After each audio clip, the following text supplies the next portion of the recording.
మధురమైనది నా యేసు ప్రేమ, మరపురానిది నా తండ్రి ప్రేమ. మధురమైనది నా యేసు ప్రేమ, మరపురానిది నా తండ్రి ప్రేమ. అసత్యాన్ని ఆకాశమంత ఎత్తులో చూపించాలని అడవి గాడిదలు ఓండ్ర పెడుతుంటే క్రైస్తవుడు సత్యాన్ని స్థాపించడానికి గాండ్రిస్తున్నాడు.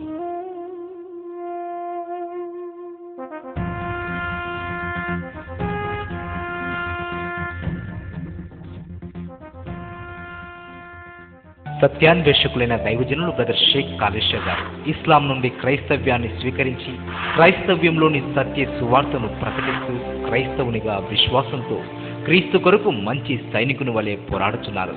ఇప్పుడు బ్రదర్ షేక్ కాళేశ్వర్ గారి వర్తమానం విందాం. ప్రియమైన దేవుని పిల్లలారా, మీ అందరికీ నా హృదయపూర్వక వందనాలు తెలియపరుచుకుంటున్నాను. ప్రార్థన చేసుకుందామా? అందరూ ఏకీభవించండి. సర్వోన్నతుడ, మహాశక్తి గల దేవ, మహిమోన్నతమైన మహత్తు గల శక్తి గల మీ మాటలను బిడ్డలకు చక్కగా అందించటానికి నాకు మీ యొక్క ఉన్నతమైన మహాకృపను తోడుగా ఉంచి వినడానికి సిద్ధపడుతున్న బిడ్డలందరికీ మీ యొక్క ఉన్నతమైన మహిమను తోడుగా ఉంచి ఈ కార్యక్రమం అంతటిలో మీరే మహిమ ఘనత అపారమైన స్థాయిలో పొందుతారని ఆశపడుతూ ఆసక్తితో ఈ ప్రార్థన మీ ప్రియకుమారుడైన మా రక్షకుడు అయిన యేసుక్రీస్తు వారి నామమున మీకు ప్రార్థన సమర్పించుకొనుచున్నాము తండ్రి. ఆమేన్. ప్రియమైన దేవుని వల్లరా, ఈరోజు మనము విశ్వాస పరీక్ష 2వ భాగము చెప్పుకోబోతున్నాము. అందరూ జాగ్రత్తగా ఆలకించండి. యేసుక్రీస్తు విశ్వాసంలో ఆయన ఎలా ఉన్నారండి? ఒక సందర్భంలో మనకు చూపించడానికి ప్రయత్నించిన సందర్భం, తన జీవితం అంతటిలో మనకు చూపించినది పేతురు గారు మాట్లాడుతున్నారు. చూద్దాము. పేతురు గారు రాసిన మొదటి పత్రిక 2వ అధ్యాయము 21వ వచనము. క్రీస్తు కూడా మీ కొరకు బాధపడి మీరు తన అడుగుజాడల యందు నడుచుకున్నట్లు మీకు మాదిరి ఉంచిపోయాను. ఆయన పాపము చేయలేదు, ఆయన నోట ఏ కపటమును కనపడలేదు. ఆయన దూషింపబడి బదులు దూషింపలేదు. ఆయన శ్రమ పెట్టబడి బెదిరింపక న్యాయముగా తీర్పు తీర్చు దేవునికి తన్ను తాను అప్పగించుకొనెను. చూశారండి, ఆయన బెదిరించిన వారిని, ఆయన శ్రమ పెట్టిన వారిని బెదిరించలేదండి. నాకు మండితేనా నేను ఇలాంటి వాడిని, అలాంటి వాడిని, ఇలాంటి దాన్ని, అలాంటి దాన్ని, నాకు మండితే నా అంత చెడ్డది ఉండదు అనే మాటలు మన నోట వినపడకూడదు. ప్రియమైన దేవుని పిల్లలారా, చెడు గొప్పది అని మనం ప్రచారం చేసిన పాపాత్ములం అవుతామండి. చెడును భయపెట్టి తరమగలిగిన శక్తి మంచికే ఉన్నది, కానీ మంచిని భయపెట్టి తరిమే శక్తి చెడుకు లేనే లేదు. మంచి దేవుడు, చెడు అపవాది. అపవాదిని తరమే అంత శక్తి దేవుడికి ఉంది. దేవుడు మంచివాడు.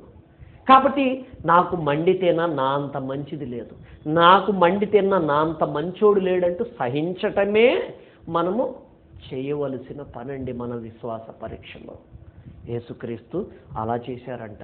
మనకు మాదిరిగా ఉంచాడంట. ఆయన మనకు మాదిరిగా ఉంచాడంట.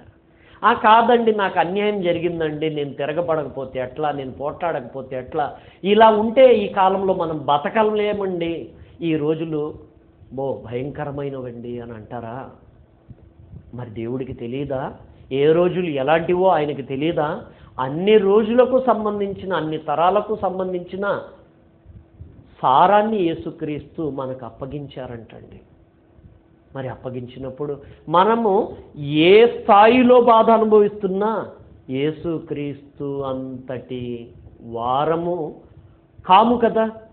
మరి యేసుక్రీస్తు ఏ పాపము లేని ఆయనే తిరగబడినప్పుడు మరి ఆజ్ఞ అతిక్రమము అనే పాపంలో మనము ఎన్ని విషయాల్లో ఉన్నాం. మనము ఎన్ని సంవత్సరాలు దేవుడు ఎవరో తెలియకుండా బతికాము, ఆయన మాటలు వినకుండా బతికాము, విన్న తర్వాత ఎన్ని పాటించకుండా వదిలేసి బ్రతికాము. ఆలోచించండి ప్రియమైన దేవుని వారలారా. మరి ఎంతమందిలో ఉండగా మనం సహించకపోతే ఎలా చెప్పండి? ఆ మాటే చెప్తున్నాడు చూడండి పైన వచనాల్లో 18వ వచనం నుండి చూద్దామండి. పనివారలారా, మంచివారును సాత్వికులైన వారికి మాత్రము కాక ముష్కరులైన మీ యజమానులకు పూర్ణ హృదయముతో లోబడి ఉండుడి, పూర్ణ భయముతో లోబడి ఉండుడి. అంటే మంచివారికే కాదు, చెడ్డవారైన మీ యజమానులకు కూడా మీరు భయపడి పూర్ణ భయంతో లోబడి ఉండండి అంటున్నాడు. ఎవడైనాను అన్యాయముగా శ్రమ పొందొచ్చు.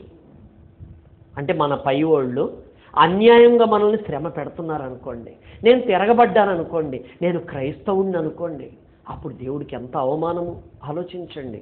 ఈ మాట మనకి ఇవ్వబడిన ఆజ్ఞ. ఎవడైనాను అన్యాయంగా శ్రమ పొందుచు దేవుని గూర్చిన మనస్సాక్షి కలిగి దుఃఖము సహించిన ఎడల అది హితమగును.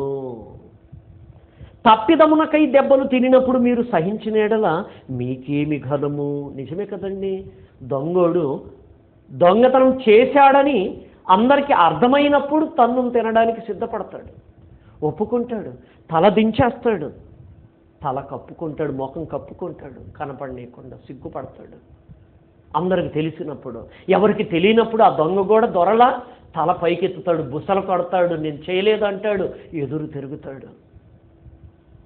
మరి ఆలోచించండి ప్రియమైన దేవుని పిల్లలారా, ఇక్కడ దెబ్బలు తినటానికి తగిన తప్పిదమైన పనులు చేసినప్పుడు మనం తలదించితే అది దేవుని విశ్వాస పరీక్షలో ఏమి ఘనత ఆలోచించండి. మనం నిజంగా దేవుని బిడ్డలమైనప్పుడు, మనం విశ్వాస పరీక్షలో ఉన్నామని రుజువుపరుచుకునేందుకు ప్రయత్నించేటప్పుడు ఎవడైనాను మనల్ని అన్యాయంగా శ్రమ పెట్టినప్పుడు మనం దేవుని గూర్చిన మనస్సాక్షి కలిగి దేవుడు చూస్తున్నాడు, వింటున్నాడని మనం ధ్యాస కలిగి మనం దుఃఖం సహించామనుకోండి, అది హితమవుతుందంట. మేలు చేసి బాధపడినప్పుడు మీరు సహించిన ఎడల అది దేవునికి హితమగును, ఎందుకు మీరు పిలువబడితిరి. క్రీస్తు కూడా మీ కొరకు బాధపడి, ఇదిగో క్రీస్తు కూడా అని అంటున్నాడు చూడండి. అన్యాయస్తుల చేతుల్లోనే కదండి ఆయన దెబ్బలు తిన్నారు, ఆయన శిలువ మరణం పొందారు. మరి అన్యాయస్తులైన వారు కొడుతున్నప్పుడు, ఆయనకు మేకులు గుచ్చేటప్పుడు ఆయన ఎలా ఉన్నారండి ఆ సమయంలో? ఇదిగో ఈ చర్మం మీద మేకు దిగుతుంటే ఎలా ఉంటుందండి? చర్మము అదొక నొప్పితో కూడిన, దానికంటూ ఒక నొప్పి కెపాసిటీ ఉంటుంది. చర్మం దాటిన వెంటనే మాంసము, కండరాలు, నరాలు, ఎముకలు మొత్తం మేకు దూరుతుంది, రాపిడితో దూరుతుంది. పట పట పట కొడుతున్నారండి సుత్తి పెట్టి. అది చెక్కలోనికి దిగిపోతుంది మేకు. కొడుతూ ఉంటే ఎంత నొప్పి ఉంటుంది ప్రియమైన దేవుని పిల్లలారా, ఆలోచించండి.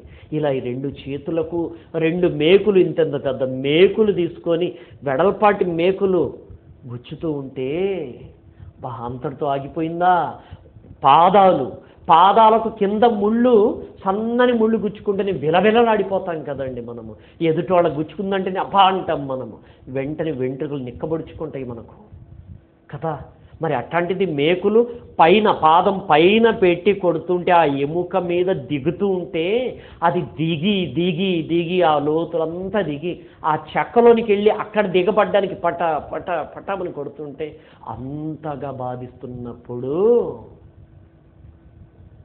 తండ్రి వీరు ఏమి చేయుచున్నారో వీరికి తెలియదు, వీరిని క్షమించుము అని క్షమాభిక్ష పెట్టారు కదండి క్రీస్తు. అట్లాంటప్పుడు అమ్మ బిడ్డతో నా తలనొప్పిగా మారావే నువ్వు అని అంటూ పటాపటమని కొట్టటము, తిట్టటము చేస్తున్నప్పుడు, ఆమె క్రైస్తవురాలైనప్పుడు, మరి బిడ్డ యొక్క తలనొప్పి పుట్టించే కొన్ని చిన్న చితక ప్రయత్నాలే ఆమెని ఆ విధంగా విశ్వాస పరీక్షలు తప్పేటట్టుగా చేస్తే ఆలోచించండి. అంటే ఎందుకు కొట్టింది బిడ్డను? ఏదో తనకేదో ఒక తలనొప్పి వచ్చిందని. కానీ అమ్మ నీకోసమేనమ్మా ఈ పని చేస్తున్నాను, నువ్వు నన్ను కొట్టావు, చేసుకోపో, నువ్వే చేసుకోపో అని అలిగి ఆ బిడ్డ అటు వెళ్ళిపోయింది. అయ్యో ఆ తర్వాత అయ్యో నేను అర్థం చేసుకోపో లేకుండా ఇలా చేశానమ్మా, నన్ను అమ్మ అమ్మ అమ్మ అమ్మ ఏమనుకోవద్దమ్మా, నన్ను క్షమించమ్మా అని బతిలాడుతూ ఉంది అమ్మ. తర్వాత అంటే తల్లి మేలు కొరకు ఒక పని చేసి పెడుతున్నందుకు ఆ బిడ్డను అర్థం చేసుకోలేక ఆ సమయంలో ఏదో చెప్పుడైందని తలనొప్పి వచ్చిందని బిడ్డను కొడితే కాసేపు తర్వాత నిజం ఏందో అర్థమైన తల్లి బిడ్డను బతిమలాడుకుంటూ ఉంటే ఎలా ఉందండి? మరి ఇక్కడ యేసుక్రీస్తు నిజానికి ఆలోచించండి, యేసుక్రీస్తు కోసము మనమేమన్నా చేశామా? ఆలోచించండి. యేసుక్రీస్తు కోసం మనమేమన్నా చేశామా? యేసుక్రీస్తు కోసం వాళ్ళు ఏమైనా మేలు చేసిన వాళ్ళ, మేకులు గుచ్చుతున్న వాళ్ళు? ఆలోచించండి. ఈ నీతిమంతుని రక్తం మా మీదను మా పిల్లల మీదను ఉండునుగాక అని కేకలేసి మరీ సిలువ మీద ఎక్కించి ఇంత చిత్రహింసలు పెట్టారే, మరి అలాంటి వాళ్ళ మీద నిజానికి చూస్తే యేసుక్రీస్తు ఎంత మండిపడాలి కదా. మరి ఏమాత్రం అలా మండిపడలేదంటే మనం ఈ లెక్కన ఎంతమందిని సహించాలి? ప్రియమైన దేవుని పిల్లలారా ఆలోచించండి. నాకు తలనొప్పి వచ్చిందని, నాకు బాధ కలిగిందని, నాకేదో కోపం వచ్చేసిందని, నాకేదో ఒకటి దొరకలేదని అవతలోళ్ళ మీద రంకెలేయటము, అవతలోళ్ళు నాకు నష్టం చేసి కష్టం చేసి బాధ పెట్టి ఈ లోకంలో బతుకుకు అడ్డం వచ్చినందుకు వాళ్ళ మీద అలాంటి వ్యర్థ ప్రయత్నాలు చేయటం క్రైస్తవునికి తగునా? ఆలోచించండి. అలా తగదండి. మన ఇంట్లోనే మనలోనే ఇలా ఉంటే మనం బయటికి ఇంకెలా సహించగలుగుతాము? చూసారా? అదే చెప్తున్నాడు, ఎవడైనా అన్యాయంగా శ్రమ పొందొచ్చు, దేవుని గురించిన మనస్సాక్షి కలిగి సహించిన ఎడల అది దేవునికి హితమగును, ఎందుకే మీరు పిలువబడితిరి అని అన్నాడండి. చూసారా ప్రియమైన దేవుని పిల్లలారా, మన విశ్వాస పరీక్ష ఎలా ఉంది? మనము వింటున్న మాటలు ఎంతవరకు పాటించగలుగుతున్నాము? నాకేదో నొప్పి వచ్చింది, నాకేదో బాధ వచ్చింది, దేవుని మీద తిరగబడుతున్నామా? అసలు దేవుడు ఉన్నాడా లేదా? అసలు నాకు తోడున్నాడా లేని అభ్యంతరపడుతున్నామా? ఆయా సమయాల్లో భర్త కొట్టాడా, భార్య తిరస్కరించిందా, పిల్లలు మాటింటం లేదా, వాళ్ళ చదువులు వాళ్ళు చదవటానికి వెళ్తున్నామని కాలేజీకి వెళ్లకుండా బలాదూరుగా బయట తిరుగుతున్నారా? మరి ఇలా జరుగుతున్నప్పుడు దేవుడే ఏదో చూస్తూ ఊరుకున్నాడు, ఆయన ఎందుకు నాకు సహాయం చేయలేదంటూ ఆ నష్టమో ఆ కష్టమో బాధో వచ్చేసిన తర్వాత దేవుని మీద సడిగేవాళ్ళు కూడా ఉన్నారండి. ప్రియమైన దేవుని వారలారా ఆలోచించండి. మనలాంటి వాడు కాడు కదా దేవుడు. దేవుడు చాలా మంచివాడు కదండి. మరి అంతటి మంచివాడు చూస్తూ చూస్తూ ఊరుకుంటాడా? ఆయన మంచివాడు. ఆయన మంచివాడు. నేను అర్థం చేసుకోవటానికి, బిడ్డనే అర్థం చేసుకోవటానికి తప్పి కాసేపు ఆ బిడ్డ మీద కోపం తాపం చూపించాను కదా, ఆ తర్వాత కదా నా బిడ్డ నా కోసం చేసే పనిలో నేనే కొట్టానా అని ఏడ్చాము. మరి అట్టంటప్పుడు కనపడుతున్న మనిషినే అర్థం చేసుకోలేక తర్వాత రోధిస్తున్న మనము, పశ్చాత్తాపడుతున్న మనము కనపడని దేవుని విషయంలో మనకేమర్థమైందని దేవుని మీద మనము సణుగుతున్నాము అని ఆలోచించాలండి. విశ్వాస పరీక్ష చేసుకోవాలి. ఎంత శోధన వచ్చినా ఆ శోధన సాతాను వలన వస్తుంది, అపవాది వలన వస్తుంది. అయితే అపవాదికి ఆజ్ఞ దేవుడి దగ్గర నుంచే వస్తుంది. మరలా అపవాది కోరుకుంటాడు నిన్ను కోరుకోవటానికి దేవుడి దగ్గరికి వెళ్తాడు, వెళ్ళి కోరుకుంటాడు. వాడు దేవుణ్ణి కోరుకోవటానికి నువ్వు పిలిస్తేనే కారణం వాడికి ఏర్పడింది. నీవు పిలవాలి వాడిని, పిలుస్తున్నావు వాడిని, కాబట్టి వాడు నీ దగ్గరకు వస్తున్నాడంట. చూడండి, దేవుడే చెప్తున్నాడు ఆ మాట. మరి దేవుడు చెప్తున్నాడు చూడండి, యాకోబు పత్రిక దెస్సలోనికలకు రాసిన పత్రిక 2వ అధ్యాయము, దెస్సలోనికలకు రాసిన పత్రిక 2వ అధ్యాయము 2వ అధ్యాయంలో 9వ వచనము నుండి మనము గమనిద్దాము ప్రియులారా. చూడండి, నశించుచున్న వారు తాము రక్షింపబడుటకై సత్య విషయమైన ప్రేమను అవలంబింపకపోయిరి గనుక వాని రాక అబద్ధ విషయమైన సమస్త బలముతోనూ. మొట్టమొదటిగా దేవుడు సత్యాన్ని అందుబాటులో ఉంచాడంట. ఒకడు మోసపోతున్నప్పుడు మోసపోకుండా ఉండటానికి, ఇదిగో మోసం చేసే శక్తి నీ దగ్గరకు వచ్చింది అనడానికి సత్య విషయమైన ప్రేమను ముందుగా పంపించాడంట ప్రతి మనిషి దగ్గరికి. మరి ఆ మనిషి సత్య సంబంధమైన ఈ ప్రేమను అవలంబించటం లేదంట. అప్పుడు నెక్స్ట్ వాడి రాక, దేవుని ప్రేమను మనం ఎప్పుడైతే అవలంబింపలేదో అప్పుడు వాడి రాక అబద్ధ విషయమైన శక్తిగా వచ్చేస్తుందంటండి. వాని రాక అబద్ధ విషయమైన సమస్త బలముతోనూ, చూడండి, నశించుచున్నవారు తాను రక్షింపబడుటకై సత్య విషయమైన ప్రేమను అవలంబింపకపోయిరి గనుక వాని రాక అబద్ధ విషయమైన సమస్త మోసముతోనూ సమస్త బలముతోనూ నానా విధములైన సూచక క్రియలతోనూ మహాత్కార్యములతోనూ దుర్నీతిని పుట్టించు సమస్త మోసముతోనూ నశించుచున్న వారిలో సాతాను కనపరచు బలము అనుసరించి ఉండును. చూసారా, సాతాను ఎవరిలో అనుసరిస్తాడంట? తన బలాన్ని ఎవరిలో ప్రయోగిస్తాడంట? నశించుచున్న వారిలో మాత్రమే. మరి నశించుచున్న వారు ఎవరు? హోషేయ గ్రంథము 3వ అధ్యాయము 6వ వచనాన్ని చూద్దాము. నా జనులు జ్ఞానము లేని వారై నశించుచున్నారు. చూసారా, నా జనులు జ్ఞానము లేని వారై నశించుచున్నారు. అంటే ఇప్పుడు సాతాను ఎక్కడికి వస్తాడంట? నశించుచున్న వారిలో తన బలము కనబరుస్తాడంటండి. అంటే సాతాను దేవుడి దగ్గరికి వెళ్తాడంట. దేవుడి దగ్గరికి వెళ్ళి, నాకు ఇదిగో ఈ బిడ్డ పిలుపు వచ్చింది, నేను వెళ్ళాలి, నాకు పర్మిషన్ ఇవ్వు, ఇదిగో ఈ సమస్య పుట్టించాలి, ఈ అప్పుల్లో పడేయాలి, ఇదిగో ఈ చదువు లేని స్థితిలో ఇదిగో ఈయన బిడ్డలు, ఇదిగో ఈయన పిల్లలు స్కూల్కి వెళ్తున్నామని లేదా కాలేజీకి వెళ్తున్నామని వెళ్లకుండా బలాదూరుగా తిరిగేటట్లుగా నేను చేయాలి, నాకు పర్మిషన్ ఇవ్వు, ఇదిగో నన్ను ఇదిగో వీళ్ళు పిలిచారు కాబట్టి నేను వెళ్తాను, పర్మిషన్ ఇవ్వని దేవుడి దగ్గరికి వెళ్తాడంటండి. దేవుడి దగ్గర పర్మిషన్ అడుగుతాడు. అప్పుడు దేవుడు ఇవ్వటానికి కూడా ఏం చూస్తాడు? మరి ఎంత శక్తి ఉంది ఈ బిడ్డలో అని చూస్తాడంట. ఎక్కువగా మన శక్తికి మించిన శోధన మాత్రం ఇవ్వడంటండి ఆయన. చూడండి, కొరంథీయులకు రాసిన మొదటి పత్రిక 10వ అధ్యాయము. మొదటి పత్రిక, కొరంథీయులకు రాసిన మొదటి పత్రిక 10వ అధ్యాయము 13వ వచనం అండి.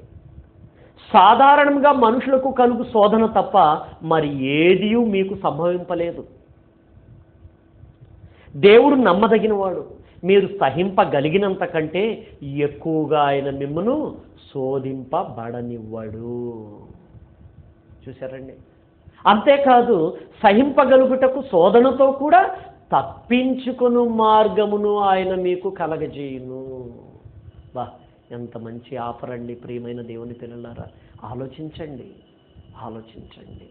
సాతాను దేవుని యొద్దకు వెళ్ళి పర్మిషన్ అడిగాడంటే జ్ఞానము లేక నశించే వారి దగ్గరే వాడి పప్పులు ఉడుకుతాయి.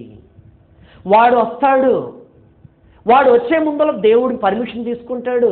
దేవుడు శక్తికి మించి మాత్రం భారము పెట్టనివ్వడు, శక్తికి మించి ఇవ్వడు. చూసారా, దేవుడు మనకు ఇంత తూకం అని పెడతాడు తల్లి గర్భంలో మనం నిర్మించేటప్పుడు. ఆ తూకం అనేది ఇంత అని దేవుడికి తెలుసు, జ్ఞాపకంలో ఉంటుంది. సాతాను వెళ్ళి ఇదిగో ఈ విధంగా బాధించాలని అడుగుతాడు. అయితే నువ్వు ఇంత బాధించటానికి నేను ఒప్పుకోను, ఇదిగో ఇంతకంటే ఎక్కువగా బాధించడం నేను ఒప్పుకోనంటూ కొలత కొలిసి ఇస్తాడు వాడికి. అప్పుడు వాడు మన దగ్గరికి వస్తున్నప్పుడు దేవుడు మనకు వాడు వస్తున్నాడని కూడా ఇంటిమేషన్ ఇస్తాడండి దేవుడు. శోధనతో పాటు తప్పించుకునే మార్గము అందుబాటులో ఉంచాడంటే అసలు ఎంత కన్న తండ్రి ప్రేమండి దేవునిది, అసలు ఎంత ప్రేమండి. చూడండి, ముందస్తుగా ఆయన భవిష్యత్తు ఎరిగిన దేవుడు, భవిష్యత్తు ఎరిగిన పిల్లలుగా మనం ఉండాలని ముందస్తుగా మనకు ఆలోచనలు అందిస్తున్నాడంటే శోధకుడు వస్తున్నాడని ఇదిగో నువ్వే పిలిచావని చెప్తున్నాడు. మనమే పిలుస్తామంట. ఆ మాట కూడా చూడండి, దెస్సలోనికలు రాసిన పత్రిక 2వ అధ్యాయము 4వ వచనం చూడండి. ఏది దేవుడు అనబడునో, ఏది పూజింపబడునో దాని అంతటిని ఎదిరించుచు దానికి అంతటికి పైగా వాడు తన్ను తానే హెచ్చించుకొనుచు తాను దేవుడునని తన్ను కనపరుచుకొనుచు దేవుని ఆలయములో కూర్చుండును గనుక ఏ విధముగా నైనను ఎవడును మిమ్మను మోసపరచనీయకుడి. చూసారండి, దేవుడినని చెప్తాడంట, మనకు ఆలోచన ఇస్తాడంట. ఎందుకు? నా దగ్గర జ్ఞానం లేదు కాబట్టి. జ్ఞానం లేని వాడు ఆలోచించాడు కదా నా దగ్గర జ్ఞానం లేదు అని. జ్ఞానం లేనివాడు ప్రతి మాట నమ్మును అని ఉండిద్ది బైబిల్లో. ప్రతి మాట నమ్మేస్తూ ఉన్నవాడి దగ్గరికి సాతాను వెళ్తాడు, ఏదో నమ్మించేస్తాడు, ఏదో మోసం చేసేస్తాడు. అయితే దేవుడు ముందుగానే చెప్తున్నాడు, ఇదిగో వాడు దేవుని వేషం వేసుకొని వస్తాడు, నీకు మేలు చేసేవాళ్ళలాగే నీ దగ్గర ప్రయత్నాలు చేస్తాడు. అయితే నువ్వు మోసపోకుండా ఉండాలంటే నా మాటలు విన్నయి పాటించే ప్రయత్నంలో నువ్వు ఉండు. ప్రియమైన దేవుని పిల్లలారా, ఆలోచించండి. యాకోబు పత్రిక 2వ అధ్యాయము 26వ వచనాన్ని గమనిద్దామండి. ప్రాణము లేని శరీరం ఎలాగు మృతమో అలాగే క్రియలు లేని విశ్వాసము మృతము. విని పాటించకుండా ఉంటే మన విశ్వాసం మృతం. మనిషి చచ్చిపోతే శవము ఎలా ఉంటుందో అలాగే మనం విని కూడా పాటించకపోతే దేవునికి మనము శవం వలె కనబడతామంటండి. ప్రియమైన దేవుని పిల్లలారా, ఆలోచించండి. విశ్వాస పరీక్ష చేసుకోండి. మీ ఇంట బయట, మీ ఒంట్లో, తలంపుల్లో, మాటల్లో, చేష్టల్లో, క్రియల్లో ఎంతవరకు దేవునికి అప్పగించారు ఆలోచించండి. మన ప్రవర్తన అంతటి మీద దేవుని అధికారమునకు మనం ఒప్పుకోవాలండి. అప్పుడు మనం విశ్వాస పరీక్షల్లో మంచి మార్కులు సాధిస్తాము. ప్రియమైన దేవుని పిల్లలారా, వెంట సాగినది వేదనతో, సొమ్మసిల్లినది దుఃఖముతో, చెమటను తుడిచినది ఊరులైన యూదుల ఘోర హింసకు, మరల వరిగెను తగువు నేలకు. బాధలను భరించుచు ఊరడించే నవ్వుతూ, రక్తహీనం శక్తిహీనం సిలువ భారముతో నేల కొరిగి ప్రభు 3వ పర్యాయం. మాంసపు ముట్టలు ఊడగా సిలువపై అరుండబెట్టి ఇనుపమేకులతో కొట్టిరి నిర్దాక్షిణ్యంగా.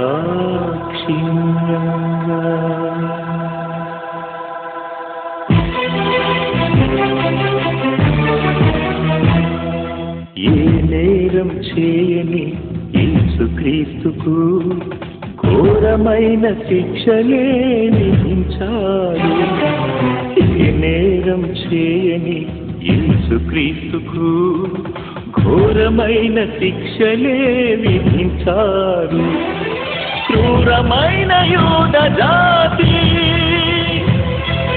భారమైన సిలువనాలు అందించారు.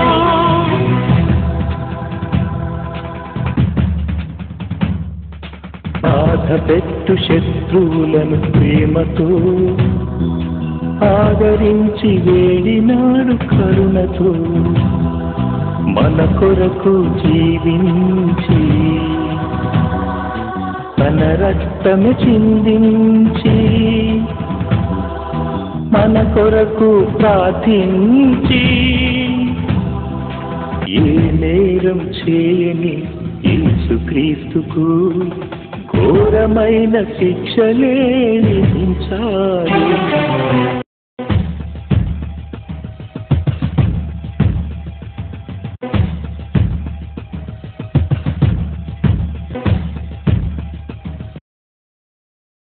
ప్రార్థించుకుందాము. అందరూ ఏకీభవించండి. సర్వోన్నతుడా, మహాశక్తి గల దేవ, సర్వకృపానిధియగు మా కన్న తండ్రి, అయ్యా బిడ్డలు తహతహలాడే ప్రేమతో పరితపించు హృదయంతో మీ మాటలు విన్నారు ప్రభువ. విన్న మాటలు బిడ్డలకు హృదయంలో చేర్చబడి ఉండగా తండ్రి, సాతాను వచ్చి విత్తబడిన వాక్యములు ఎత్తుకుని పోకుండానట్లుగా బిడ్డలకు మతిమరుపును పోగొట్టి జ్ఞాపక శక్తిని నిలిపి బిడ్డలు మీ యొక్క మాటను జరిగించు నిమిత్తము ఆరోగ్యాలతో, మీ యొక్క ఉన్నతమైన మాటను జరిగించు నిమిత్తము ఆర్థికమైన విషయాల్లో తగినట్లుగా మరి ఆ సమస్యలను తీర్చుకుంటూ మీ వైపు నడవటానికి తగిన మీ సహాయము, ఆత్మను రక్షించే దిశగా మీరు ఇచ్చే సహాయం అందుకునే ప్రయత్నంలో తండ్రి బిడ్డల మనోనేత్రాలు తెరవజేసి ఇవ్వబడిన ఈ చిన్నపాటి మాటలను ఈ కొద్ది సమయంలో మీ యొక్క దీవెనలుగా పుచ్చుకొని బిడ్డలు ప్రేరేపింపబడిన వారి సత్యమందు నిలిచి ప్రకాశించి తల్లి గర్భంలో ప్రత్యేకంగా మీరు ఒక్కొక్కరికి ఇచ్చిన శక్తిని బిడ్డలు అందుబాటులోనికి తెచ్చుకుని ఈరోజు మాకు వచ్చిన బాధలు, శ్రమలు, హింసలు, కష్టాలు, కన్నీళ్లు, వేదనలు, ఆవేదనలు దేవుడు ఎరిగిన వాడై ఉండి పరిష్కారం కూడా ముందలే దాచిపెట్టాడు అని బిడ్డలు ధైర్యం పొందులాగున తండ్రి బిడ్డలను కనికరించండి, కాపాడండి, అన్ని విషయాల్లోనూ ఆదుకుంటారని, సత్య సంబంధులుగా మలుచుకుంటారని, శరీరంలో ఆత్మ జారిపోక మునిపే బిడ్డల యొక్క ఆత్మను రక్షించుకున్నటకు బిడ్డలకు తగిన తెలివితేటలనిచ్చి బిడ్డలకు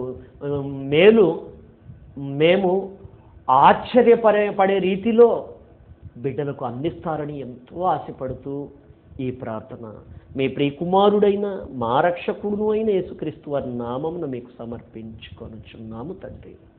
ఆమేన్.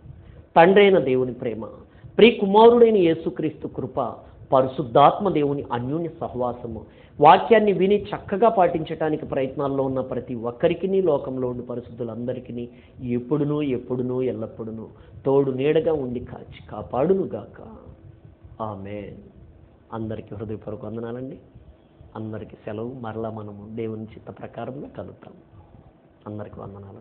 మధురమైనది నా యేసు ప్రేమ, మరపురానిది నా తండ్రి ప్రేమ. మధురమైనది